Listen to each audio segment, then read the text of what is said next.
May nabasa ako isang post, the new Filipino style, ayan daw. Fake rich. Ay, mabigat to ha. Ayan no.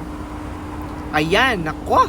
Branded clothes, maxed out cards, no savings, the flex culture, trapping millions in aspirational poverty. Sabi? Pero alam nyo, since I was a kid, English yun ha. Sinasabi sa akin, o palagi ko naririnig na minsan kung sino pa daw yung mga totoong mayayaman, sila pa yung minsan hindi mo mahahalata. Yung kapag ka na-meet sila, napakasimple, minsan magmumol na katsinelas. Tapos usually sila pa yung minsan na didiscriminate sa mga mamahaling mga shopping malls kasi hindi ina-entertain kasi nga according to their looks, wala silang pambili.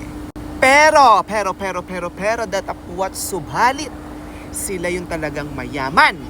Tapos, minsan, kung sino pa yung nakikita mo na super bongga gumet up, super napakadaming mga alahas, sila yung mga talagang walang ipon o hindi naman kaya wala talagang pera. Everything is just the look, the outside, the appearance, ganon. Agree ba kayo dito? Totoo ba ito? Dahil kung sakaling totoo ito, abay nakakabahala ito ha. Bakit? Wala lang, nasabi ko lang.